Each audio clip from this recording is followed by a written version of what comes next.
Welcome back to the Common Liberty Podcast. I'm Geoff, I'm Eric. and today we're going to discuss some current events and focus on Erie locally, but we'll also touch on some national and maybe even international events. Let's load the clip. Okay, so some of the current events that are developing as we speak, the Cuba indictment of Raul Castro. Yes, they indicted him on some charges of a 1996 plane shooting. It was a little before I was 5. So could you fill me in on what happened in 96? Sure. In 1996, there was a passenger jet flying near Cuba, and Cuba scrambled some of its Soviet, MiG-era jets and shot down the plane because of alleged espionage activities. And so it's a relic of the Cold War. And the president of the current regime is really looking for any reason at all to assert authority, geopolitical hegemony in the Caribbean. Yeah, I think our buddy Marco Rubio is pretty excited to get back to Cuba and, I don't know, liberate it or something. You know, it's a pretty wild thing that we're just going around starting all these wars all over the place in Cuba, who, we still have a giant military base called Guantanamo Bay in Cuba, which isn't provoking Cuba at all. Well, there's been a long history with Cuba. I mean, we can go back to the Bay of Pigs invasion, the failed Bay of Pigs invasion, and the resilience of the Cuban people. I agree with you. Comrade Marco may become Premier Marco Rubio. Yeah, I think he's wanting to be like some kind of governor or something. Mm-hmm. I just don't know why we keep pushing all this hate towards Cuba, and we've pushed economic sanctions, which we talked about in one of our first episodes. Mm-hmm. All these economic sanctions, which are starving the Cuban people of absolute necessary food, fuel, and essential, because they are an island. They need resources from the mainland that's going to be able to actually help them. Oil, all kinds of other stuff. Sure. And this economic blockade that we've been maintaining is just cruel and unusual as far as I'm concerned. It's so cruel. And we've talked before about how President Sheinbaum of Mexico has provided supplies to Cuba. I think that she just sent a vessel there recently. Yes. Absolutely horrible. I'm really hoping we don't end up pushing for, Raul's 94, 95 years old. Right. Right. I don't even think he's in charge anymore. And the plane shoot down happened in 1996. And yeah, and he wasn't even in charge. I don't know. It's weird. For the American consumer to compete for gasoline with the military-industrial complex, all the gasoline necessary or the diesel or the jet fuel necessary for these military actions, whether it's Venezuela or Cuba or Iran, the execution of these military actions is clearly more problematic than the results, unless the result is something so far removed from the American people that we can't see it just yet. Yeah. Higher gas prices are what we're seeing right now, and increased international stability that isolates the United States. And things are always escalating as well in the Strait of Hormuz with Iran and in that area of the world, and also what our allies are doing with the genocide they're committing against the people of Palestine and the horrific attacks against Lebanon. I mean, I could go on for hours about this, but Right. we're just trying to get caught up on some news today. So, Right. There's plenty of news out there. I know this past weekend you attended a intersectionality town hall at the 1020 Collective put on by local advocate Deontay Cooley and Brandon Wiley. Brandon Yeah. Wiley, yes. Yeah. How did that go? That intersectionality panel at the 1020 Collective was fairly good. There were about a dozen panelists. There was a gentleman who immigrated to Erie from Afghanistan. There was a young woman who is an immigrant from Eritrea due to the civil war on the east coast of Africa, and she now works for the city. And I would say there was also even mix of African American and Caucasian American panelists also, each with their own perspective. Dr. Tyler Titus was there. Angelica Spraggins was there. Cindy Triber, who we hope to have on as a guest for the Common Liberty podcast in the near future. Yes. Susanna Faulkner, who represents Erie Arts and Culture Organization. There were several other people on the panel that made some decent contributions. Attendance was fairly solid, between 80 and 100 people. They had about 105 people register, and it was That's awesome attendance. And one person who attended parked their flashy, shiny new Corvette right in front of one of the media trucks. And so quite appropriately, Broski got called out for, exercising a little bit more parking privilege than was realistic. It's always a Corvette. Yes, it's a all-American car, but we want to share the space with everybody, and that's what intersectionality is all about.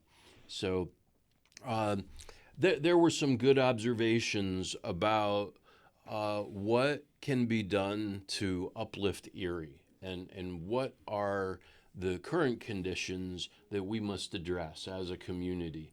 And I think there were some inclusions, like Dr. Tyler Titus, who is the president of City Council currently. That was a noteworthy inclusion.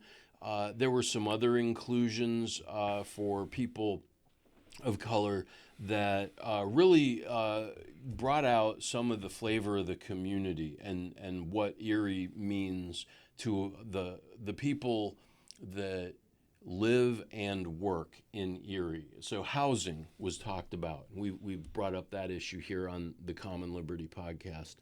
I think one area that might have been improved was having more panelists of a Hispanic American perspective. And possibly maybe even a Hindu American perspective. But as an event, it was pulled off very well. People like the 1020 because there's a bar/coffee shop. The seating is arranged very, very well. The audio quality of the microphones was great. Savannah Wilson came up towards the end of the presentation and talked about Diverse Erie and Erie United and the 300 plan and where money is going in different directions in Erie. And I think she mentioned the statistic that there are 2,000 nonprofits in the city of Erie and 3,000 nonprofits in the entire county of Erie. So there was a lot of learning that went on, and there was some humor.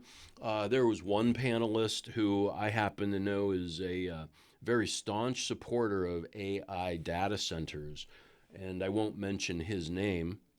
However, I know from conversations on social media that he explicitly supports data centers and doesn't consider the impact to the environment or the billions that are being spent on AI data centers represent a question of could there ever be a return on investment? and what's the overall purpose of AI data centers. And at the same time, somebody in the back of the audience shouted out expletive AI data centers. So it's probably wise for me not to call out this panelist who I know is a staunch supporter of AI data centers, because it would have led, to a riot of one kind or another. I think it's like 7 in 10 Americans don't support data centers. And in fact, this is great. We were going to talk about data centers today, but I think this is a good time to move into our main topic. Right. We wanted to talk about the Erie Criz and the market house that got denied at City Council last night. Community Reinvestment Zone. Community Reinvestment Zone. Yes, it's one part of Josh Shapiro's economic development plan, which is heavily based on the book Abundance. Have you heard of that? I've heard of the book Abundance. It's written by Derek Thompson and Ezra Klein. Thompson and Klein. Yes. And Klein has a very popular YouTube show where he goes on and talks to people and kind of what we're doing. One concept that I think Governor Shapiro is sensitive to is the concept of a catchment area for a CRIZ. And as we're talking about this market house, similar to the Reading Terminal in Reading, Pennsylvania, it's a shopping district basically, or the Philadelphia Terminal in Philadelphia, or Station Square, or the Strip District in Pittsburgh. The catchment area for this proposed market house along the Bayfront, well, 50% of that catchment area is the bay of Presque Isle. Not people on land, but the bay. And so there are many ways of critiquing, would this project actually deliver the benefit that the proposal and Governor Shapiro were intending? Yeah, and I think it's good to point out the city of Erie received, what was that, a $9 million grant? Correct. $9 million grant to build this market house. And this was one of the final steps to, one of the most important steps for them to move forward. And it was denied in a 4-2 vote last night, which I attended at Erie City Hall. You even spoke. I did. I did. I spoke briefly and was unprepared. So, but this CRIZ is really interesting to me because the more I look at it, it allocates 130 areas of a city, and a portion of those taxes generated go back into businesses, economic development, as they like to call it at the Boys and Girls Club. They make it sound very fancy. It's going to businesses.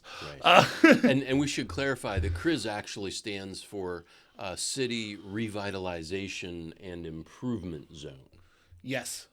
So at least there's some acknowledgement that the city's revitalization and improvement is a theme in these proposals. But this market house, who would actually be shopping there on a regular basis? And they have no idea. And there was no plan forward. There's no businesses lined up. Right. There's, it's just going to be another large building that's not going to be paying taxes. And the taxes, and the small businesses in there, I'm sure will have to, pay taxes. The giant landlord that will own the market house, of course, Erie Events, will just be making money. Right. Hand over fist. And that brings me to another thing. We have these pilot and LERTA programs. Pilot is property in lieu of payment in lieu of taxes. Yes. And what does the LERTA stand for? Do you know? Well, we should look that up. I think tax abatement, rate, Let's real Google it. estate. Local Economic Revitalization Tax Assistance Act. Okay. Um, Local Economic Revitalization Tax Assistance Act. yep.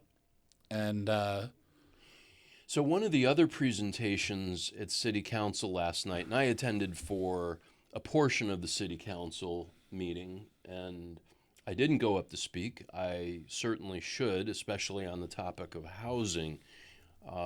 But there were two presentations before City Council last night, and one involved the Erie Ironworks building at 19th and Peach.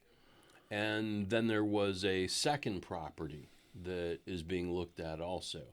And the proposal is that these two buildings be added to Erie's Register of Historic Places so that there's more protection for the building legally, and that certain restoration is necessary and certain maintenance is necessary. And actually, the Sisters of St. Joseph would be moving in there to take the building as their headquarters. And there's an interesting connection here between that proposal to revitalize this building and also the intersectionality panel, because there was a gentleman who is involved with the Sisters of St. Joseph and manages the Pocket Garden and Park program that the Sisters of St. Joseph review and coordinate. And so seeing that an organization like the Sisters of St. Joseph, admittedly a nonprofit organization, is stepping up to revitalize and refurbish this particular building at 19th and Peach Street is a great step. Now, the other building, of course, is the Erie Labor Temple. And as a union man, the preservation of the Erie Labor Temple is a very strong priority. I've been in that building. It's being renovated right now. On the very top floor is a ballroom, beautiful hardwood floors, and a very, very intricately stamped, I think, copper panel ceiling that they're just... Oh, that's cool. Yeah, just starting to recover that, I think, from the drop ceiling. But it's got a capacity of like 300 people. And so very, very useful public space. And the gentleman who came up to speak, Edward Kranz, he operates a business at the Labor Temple called Bookforge. And he specializes in custom renewal refurbishment of book spines. Oh, that's cool. Yes, he takes antique books, original data center technology, you might say, and he repairs the spine. He repairs the book cover. I've seen a lot of YouTube videos of people diving into that and finishing up those books. So those two buildings, those two presentations at Erie City Council last night are a fantastic contrast to the Market House proposal that was voted down, like you said, 4-2. Yeah, and I mean, it shows that these buildings are working to be part of the community. The Historic Wills Register doesn't like take away taxes that any of these people would have to pay, unlike the CRIS, which wouldn't have to pay property taxes. You know, we live in Erie. 16501 is one of this area is some of the poorest zip codes in the country. It is the poorest zip code in the United States. You know, it also ties into our deficit. You know, we have a very large deficit in the city of Erie. $12 million? $12 million, something like that. Yeah.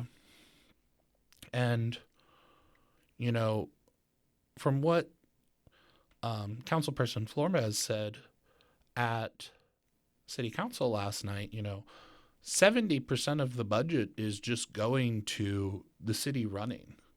You know, all these properties in Erie, you know, are owned by Erie Insurance, Gannon, 130 acres of the Bayfront for the Criz. And all this money is just, it seems like it's just a trickle down system, which, as we know, trickle down never actually gets down to the bottom. Right. Because, as Councilperson Flores also pointed out,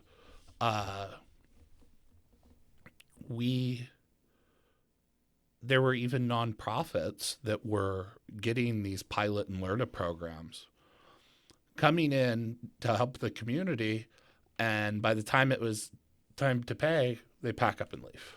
Right. Follow the money. Yep. And we see over and over again how this isn't working.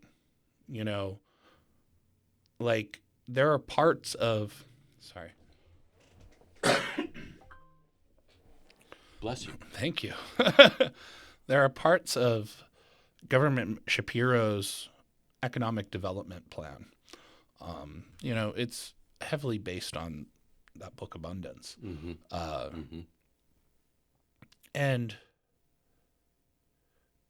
it's just like neoliberal policy with a new wrapping.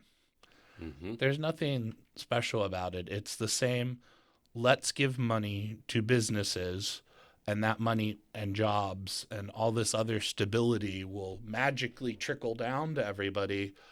But this is a promise that we've been hearing over and over again since before I was born, as far as I can tell, since the 1980s, probably late 1970s. Correct. With Ronald Reagan's election and also issues with Iran. It could be another episode. Yeah. I think the time frame that you're speaking to is very accurate, because it was in the 1980s that President Reagan began to attack the Postal Carriers Union and the post office, and also the Air Traffic Controllers Union. Okay, it was in the 1980s that unions, especially here in Erie, began to face significant challenges with people in the corporate boardrooms transferring jobs overseas.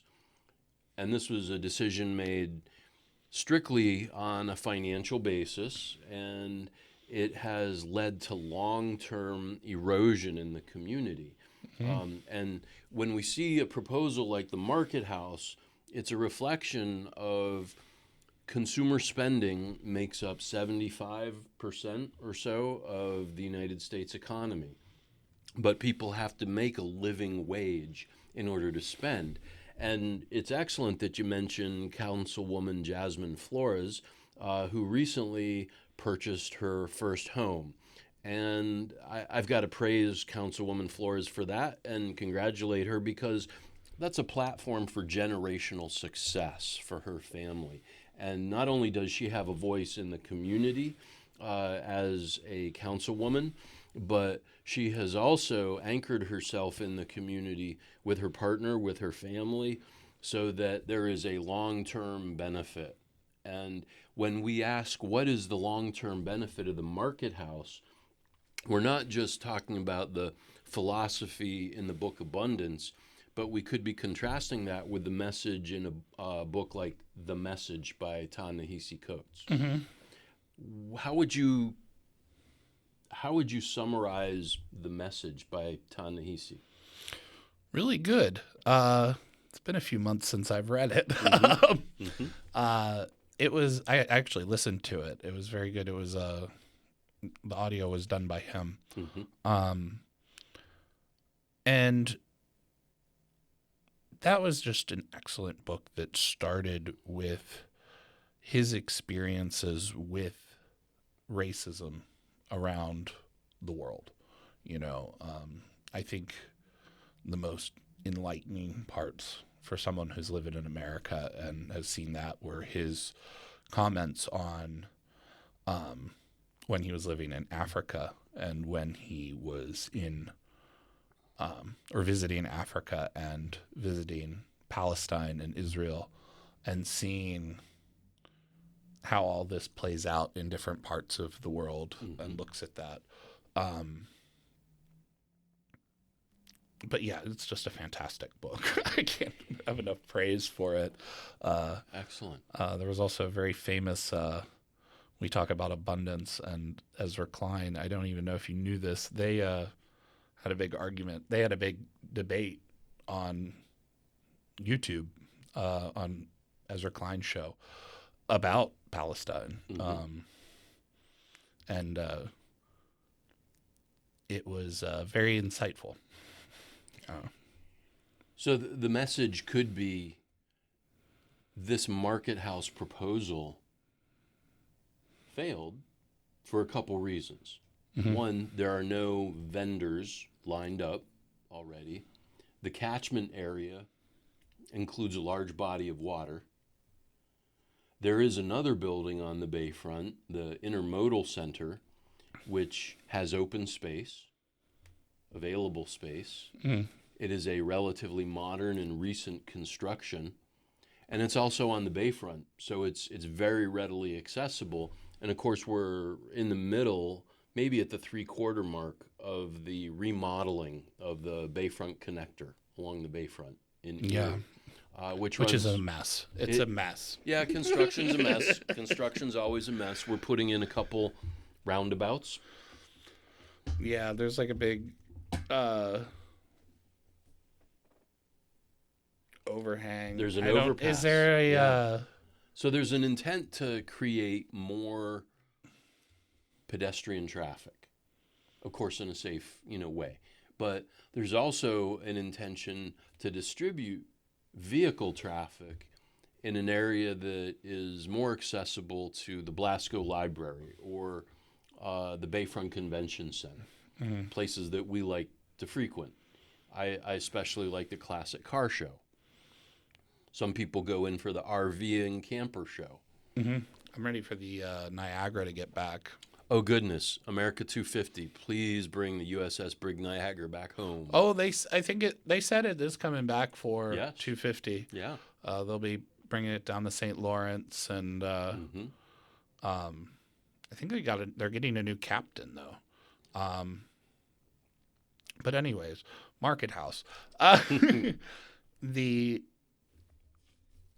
I'm just, we get into talking about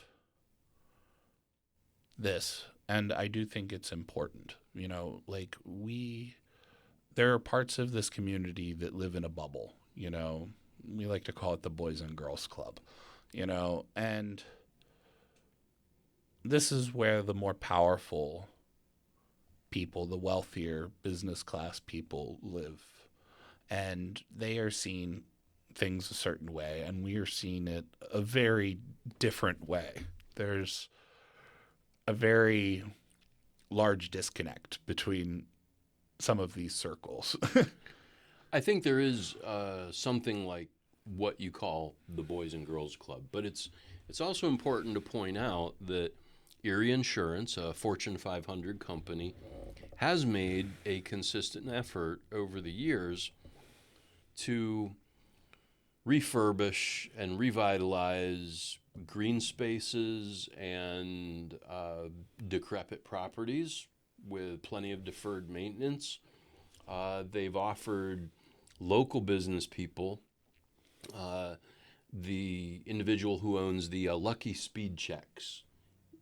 This is somebody who came to the United States just a couple decades ago, and he started with one convenience store gas station, and now he's got a chain of about a half a dozen on the east side and in Little Italy.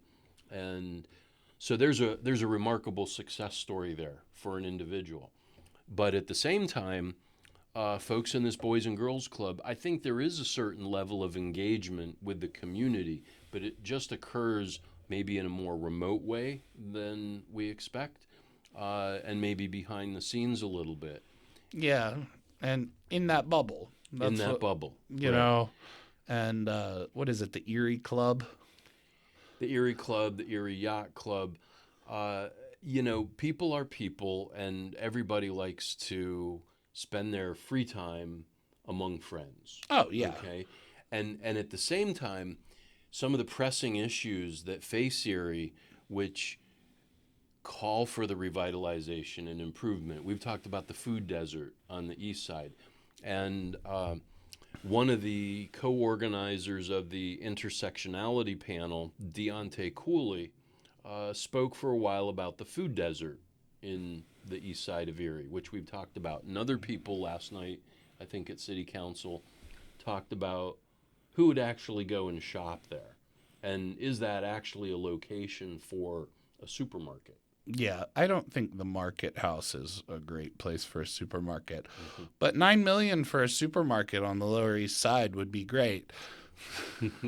um, you know, there is a food desert. We don't, and a Market House, like, I mean, I was in Boston, a year and a half ago visiting my sisters, and we went to Faneuil Hall, Ah, and that it's a market house, right.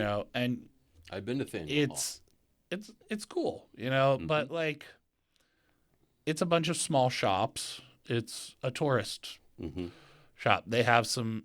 Usually they have some local pizza and some food, but like this isn't something that I feel is going to be exactly what the community needs. We don't need a tourist destination. We need a real grocery store with proper facilities, delis, hot foods.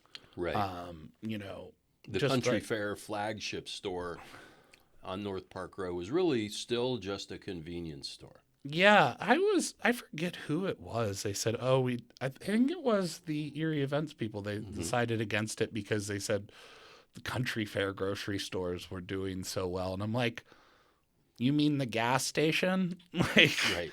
And the flagship city food hall is an interesting experiment, an ongoing experiment that promises to bring in a lot of different cuisine and incubate small businesses at the same time so that there's a consistent interest level.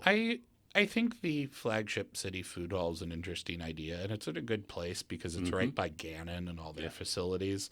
So it gives students an option to actually have different food. But the pizza place I've been going to, Perry's Pizza, I saw online they had graduated from the food hall and now have their own place on, I forget which street. I do love their pizza, though. I ate at the Shawarma King at the flagship city food hall a couple times. They graduated too. Yes, Shawarma King has a restaurant on West 26th Street near the Sigsbee Reservoir. Mm-hmm. And but we also see, a lot of these. Yeah, I'm just frustrated. Like I'm seeing all this money in the city, and I don't actually see it going to services that are like this 130 acre economic zone. They're also paying, people in that 130 zone are paying taxes into CRIS, and they are handing that money out for economic development, which means handing it out to their buddies, oftentimes, to create industries that oftentimes end up driving out the small businesses that are already there. There are several immigrant-owned businesses on State Street. That's right. And we have recently had a big virtual golf facility put in. I can't remember if they got, but like, is that the 5-iron? I think it's 5-iron, yeah. And then there's also the climbing wall, the Ascend. Yeah, and that's kind of neat. The thing is like, who are these for? Because I can't afford to go to these places. Like, let alone poor kids, Mm-hmm. on the east side can't afford to go to these things. Like, and also, it's going to end up raising property taxes. It just looks like a gentrification, your standard gentrification that's Mm-hmm. been happening for the past, you know, 20 years Mm-hmm. in cities. We always say we're 20 years behind in Erie. Maybe we should, hey, you know, gentrification does happen and it still happens. Mm-hmm. And I look at a lot of these developments that want to be happening, that um, people in Erie want to see happening, like with Infinite Erie and their infinite gentrification playbook. Uh, and like they talk about building businesses, and then they talk about housing and affordable housing and all this stuff. But when I look at it, they're building businesses and they're building housing for the people that are going to be bringing into these skilled positions Mm-hmm. to house them at these places. And it's going to end up driving up the property costs and pushing people out of the city that they lived in their entire lives. Mm-hmm. I want to see some of these grants going towards things that actually benefit the community, our schools, our fire departments, our roads. Right. We've had I'm sure there's tons of issues. More public transportation routes. Yes, and More public transportation stops and drop-offs and pickup sites. exactly. And being able to be mobile is such a big thing, and not having a car in America is so hard. And a lot of people don't see that every day. It's a catch-22 in America that you have to have a car to have a job, and you have to have a job to have a car. Exactly. And Bigger cities like, let's say St. Louis, for example, they have an excellent network of scooters that are geofenced and tagged, and you can rent one with an app at any street corner in St. Louis. I think they're called green scooters, something like that. And they look a little bit like the Razor yeah, scooters that you see kids playing with. These are a little bit more sturdy and industrial strength, but it's something that for $5, people can pick one up, unlock it at the street corner, and then they have personal transportation to get where they need to go. And then they drop it off at another street corner and they log out of the app. So there's some room for improvement there. When the city of Erie went to an option for an app on the smartphone to pay for a public parking space, that was much more convenient. I remember some servers at the U-Pick 6 Tap House on State Street talking about, well, I'm a server and I'm working here right on State Street, but I have to go out to the parking meter every so often and pump quarters in it, or I'm going to get a $30 parking ticket, and I'm a server. And so wages are directly affected by that. But that app was a reasonable solution. And when we talk about the $12 million dragon that we all hope Mayor Daria Devlin will slay, it's not just about the tourist economy and having fancy hotels on the Bayfront and a very excellent Bayfront convention center or even a market house, because the intermodal building on the Bayfront is already there to provide some of this boutique, tourist consumerism. Some people have suggested maybe there should be an aquarium like in Boston or Baltimore right along the Bayfront as a space that children and adults would appreciate. It's a little bit like the Tom Ridge Environmental Center. But coming back to this $12 million budget deficit that the city of Erie is facing, one researcher named Thomas Laird has provided excellent studies assisted by AI about property taxes and property values for the 77,000 residential properties in Erie. And one of his insights is that The city wage tax, which several years ago was about 1%, okay? And then a few years ago, it was raised to 1.5%. He's suggested, what would the revenue be if we could raise that to 1.65%? Or if we could even raise it to 1.85%? I don't. I think the problem is people can't afford to live in the city as is. Right. We can't afford more taxes. Mm-hmm. We need to be looking at who is actually paying their fair share, I think. Right. And when we actually look at who is and isn't paying the fair share, it's the rich. They're able to do all this stuff. They're able to borrow money, and it's not technically realized gains or whatever. Right. There's all these little loopholes. It's Jeff Bezos. It was over like 10 years or something. He paid 1% taxes per year, Right.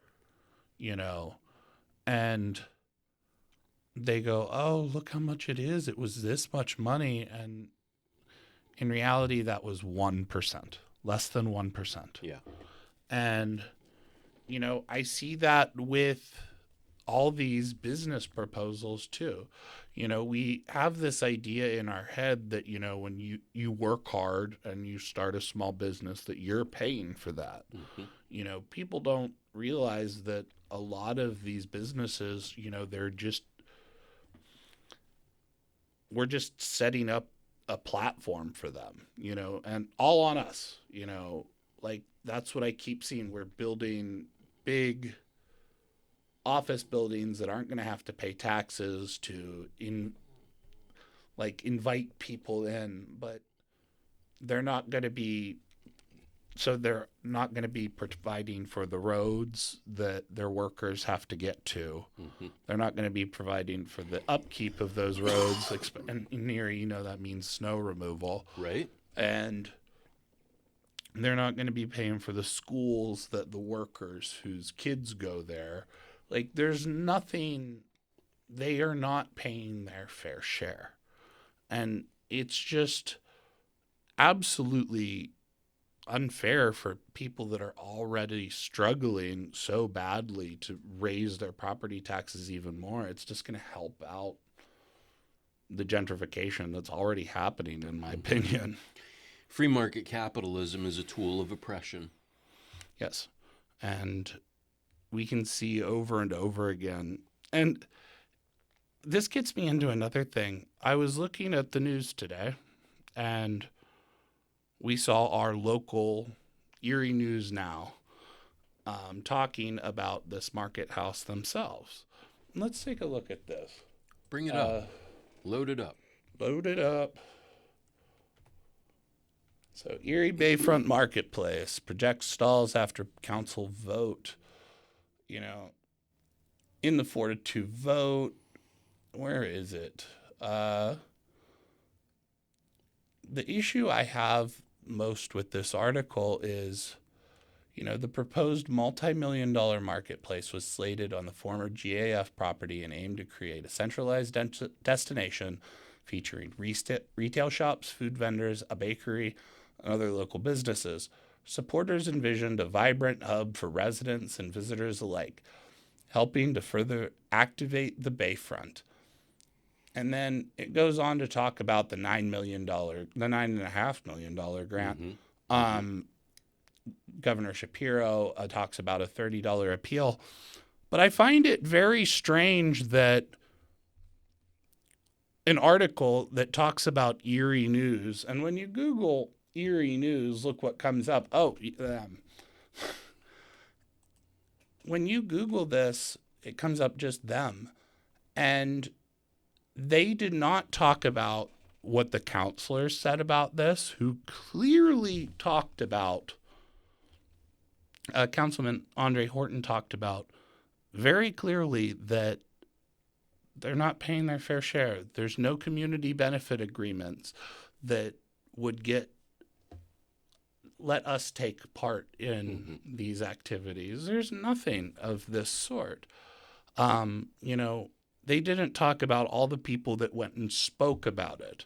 They only give the position of Erie events and what they wanted to do on our Bayfront, tax-free. Right. City Councilman Andre Horton has some excellent insight into the history of Erie, but also where Erie can succeed in the future.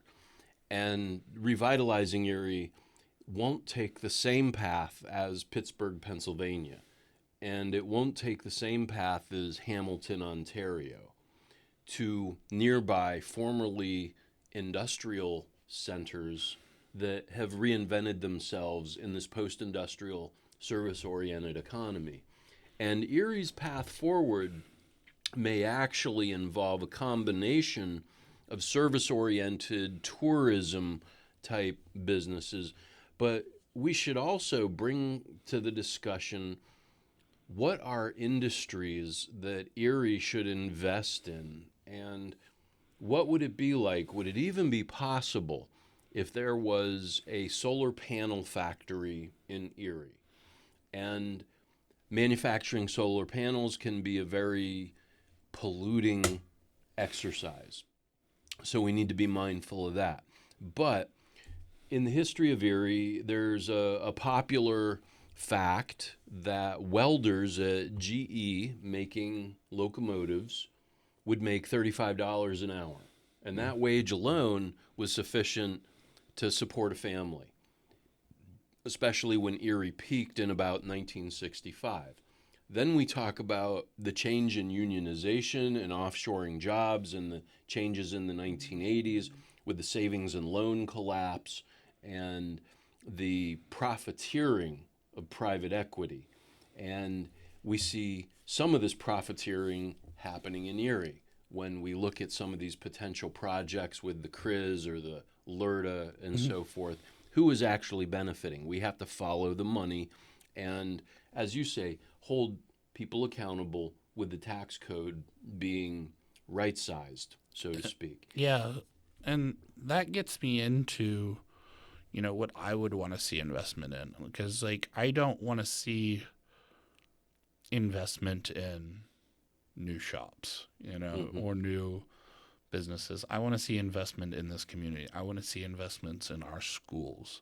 I want to see investment in our public infrastructure. All things that help the vast majority of people in this community and also keep people in the community. Right. These aren't just, small things. These are things that transform communities long term and create a better future for everyone, not just the entrepreneur that, Right. That word drives me nuts because usually it's just guys who have their mind on money. And could Erie have a factory which creates antibiotics? Yeah, antibiotics. That's a national defense need. No, we definitely. We could definitely possibly do it. We need to also be thinking about what the workforce in Erie is capable of doing. What kind of training opportunities, if we're building a business, any type of business, we should be making sure that our community members are the ones getting trained to actually work at these places. They're not bringing in workers, because that's another thing with data centers. That we think it's going to be some local construction boom, but it's some big private equity company that fills up all the hotel rooms, makes them expensive as hell for 18 months. Right. AI data centers in the United States are typically built by out-of-town labor. Yep. And so there's a very temporary benefit. And once the data center is up and running, there are not that many jobs being created by the AI data center itself. That's the whole point of the AI, is to be reducing economic burdens on for employers, which usually just means getting rid of staff. And so we see a corresponding reduction in civil liberties. Yep. And it's just a bad deal. I'm really happy that City Council voted to, oh, I guess I should change this back so we don't have to keep staring at this. Nice picture, Dobbins Tower. Yeah. Daniel Dobbins, the financier of the USS Brig Niagara, And which had a very integrated workforce. Something like 15% of the people who worked on building the USS Brig Niagara were African American. Didn't know that. Yeah, and in the early 1800s, when the fleet was being built, there were people who migrated to Erie from the Deep South to escape slavery.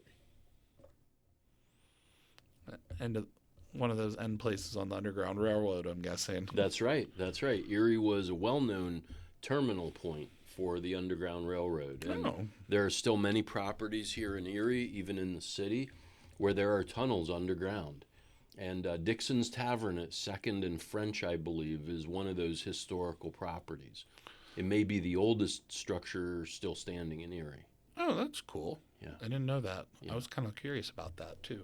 I like knowing little history facts, like where's the oldest building, stuff like that. Sure. And now another interesting historical fact that's related to that topic is that the delicious snack Hush Puppies, maybe you've been to Long John Silver's and had Hush Puppies. Well, Hush Puppies, these fried balls of bread, would be carried by runaway human beings who were escaping chains. These runaway human beings would drop these fried balls of bread in the forest where they were running to hush the puppies that were being used as part of the patrols for runaway human beings. Oh. And of course, police patrols are based on the same concept. I didn't know that. But we do need a strong tax base to support these public services that we're all talking about. You know, an ethical and well-trained police force, a robust fire department, a 911 call center and ambulance emergency services that are able to reach all of the citizens of Erie very, very quickly. And I think Erie's path forward isn't just in a service-oriented economy, but we have to find ways to bring back new industry and more industry so that there are good-paying jobs here in Erie. And Absolutely. I think we should. Yeah, I just don't think. Yeah, most importantly, I just don't think we should be doing it at the expense that this market house wanted to do it, because we could see that everyone could see looking at this is a bad deal. I think council voted it down because they see there's not enough return on investment. Yeah, and you know, we've seen, like we talked about earlier with Councilwoman Flores, you know, we have so much of the tax base going towards just the general running of the city as is, you know, and we're in a $12 million deficit. Why would we be making deals like this? You know, if like, this is just terrible as far as I'm concerned, because people keep seeing all this nice development and they're not seeing their housing get better. They're not seeing the potholes on their street get better. They're not seeing transportation get better. They're seeing gas prices go up. They're seeing... With the good weather coming back to Erie, we definitely want to, you know, observe that on East Lake Road, just past East Avenue, there's a major road construction project going. And this is one of the neighborhoods that needs new asphalt more than other neighborhoods. And similarly, on East 13th Street, there's been work going on, not just East 6th Street, but East 13th Street with road repair. And sometimes it has to do with the older sewer mains that are underground. Erie, I think, still has wooden sewer pipes Oh, really? that date back to the earliest installation of sewer mains in Erie. Like old 19th century, structures. Uh, That's wild. Right, right. And we're finding these because naturally they need to be replaced. And when we talk about the flooding in Mill Creek, or when we talk Yep. about flooding in downtown Erie, because nobody can predict how much snow or how much rain we'll get, but as Mark Twain said, everybody talks about the weather, but nobody does anything about it. Um, it's very interesting just like how old but this is also just like the things that need fixed in our Mm-hmm. city. This goes Mm-hmm. back to why aren't these large businesses paying their fair share, I feel. Mm-hmm. Of course we all want industry Mm-hmm. in Erie, and I'm tired of seeing these large nonprofits and these large and some small businesses, you know, create something that sometimes is just totally pointless and doesn't actually help the people of Erie. It helps the upper class people of Erie who have the economic mobility to actually go and enjoy, you know, virtual golf and very expensive chicken wings. It's not something average people can afford because Mm-hmm. most of it's going to rent. Um, and you know, it's just we need to be focused on the people who are struggling and not coming up with new ways to just sell the same thing we've been doing over and over again, Right. like Abundance is trying to do, which is Mm-hmm. just the same neoliberal policies we've been doing with a new coat of paint. Sure. And but I think we're running out of time here, Geoff. Well, today, Eric, we've covered several local current events. City Council last night, intersectionality panel on Sunday. We've talked about a couple national topics, such as the AI data centers, but we've also touched a little bit on the international events with Cuba and Iran and Venezuela. So, thank you very much for joining us again on the Common Liberty podcast. Please share with your friends and join us next time when we load the clip. Thank you guys. Don't forget to like and share. Thanks.